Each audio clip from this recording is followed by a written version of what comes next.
So my unit, we are from the operational healthcare of the Royal Netherlands Air and Space Force.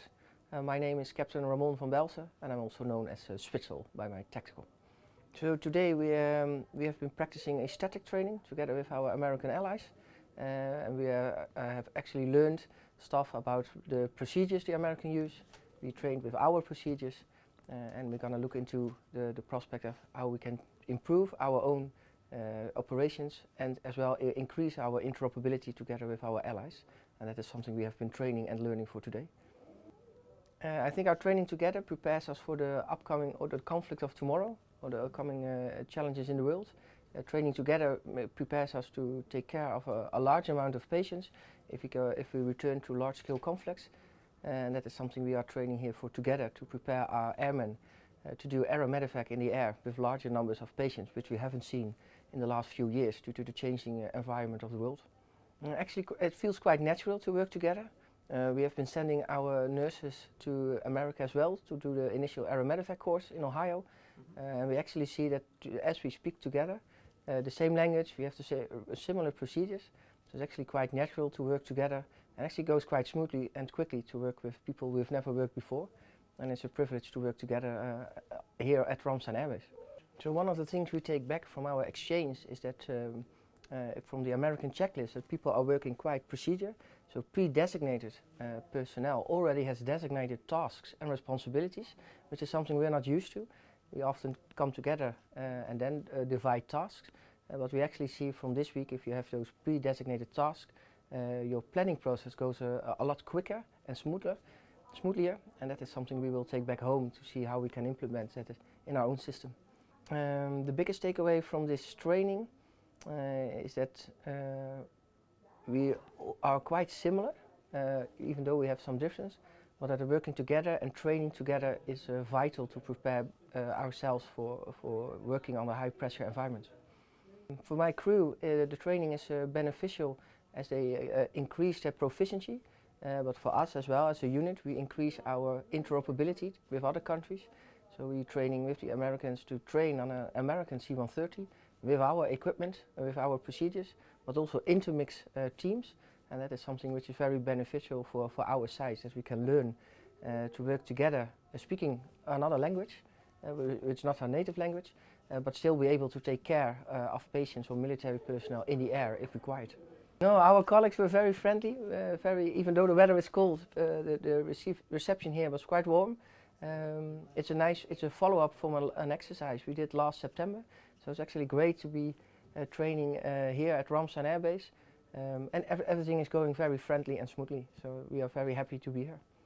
Okay. As a Dutch, we were very privileged to be here at Ramstein Air Base, happy to and able to be training together, and it's nice to make steps forward for the future in the hope we have more training opportunities together to increase both our proficiency but also increase our interoperability with each other to be able to take care of our patients in the air in whatever circumstances that might be in the future.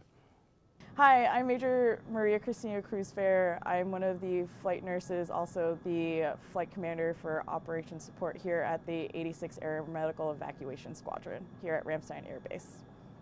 So this training exchange with the Dutch is a subject matter exchange where we're focusing on increasing our capabilities and interoperability with our NATO partners. Last year we did a flying exercise with them called Resilient Care 25, and this is a continuation of that exercise. So some of the lessons learned that we had with the Dutch during that training exercise, they flew with also the Swedish, is to follow up on some of the information and knowledge that they wanted to know more about, and we also wanted to learn more from them as well. I think one of the biggest things that I learned from this week's training event, as I was planning it, I had a vision. However, learning from what the Dutch can do with aeromedical evacuation, we found a lot of similarities between our operations. So checklists, for example, we do a lot of the same things, followed very, very similar procedures. So this week we did a subject matter exchange with the Dutch. Essentially, the approach that the training was it more of a crawl, walk, run where we started with didactics with the Dutch, where we exchange each other's checklists, for example, and some of our procedures. We also started in the sim lab, so a little more ground training with our simulation mannequins in the sim center. And later on throughout the week, we transitioned over to aircraft. So what we learned in the classroom setting, we applied on the aircraft, doing configuration drills, and as well as doing patient care scenarios on the aircraft from the start of the checklist to the end of the checklist.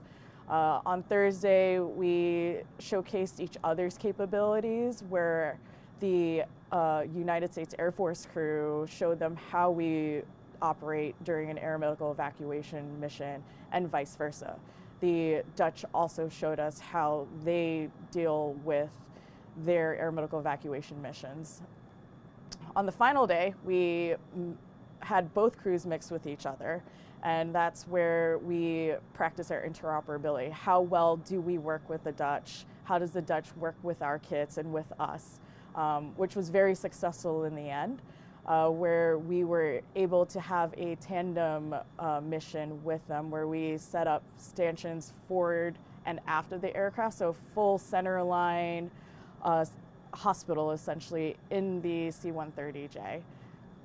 The most valuable thing that I think we all received during this training opportunity was learning what our partner forces are able to do. Especially being in Europe, you never know where you're going to be, and with us being part of NATO and working with NATO side by side, we actually have a better understanding of our partners' capacity. In addition, our ability to operate with them side by side is great, because you never know where we're going to be next. If we're going to be picked up in the Netherlands, for example, we know how they work now and how do they operate, and we can essentially create success in our missions with saving lives in our aeromedical evacuation missions.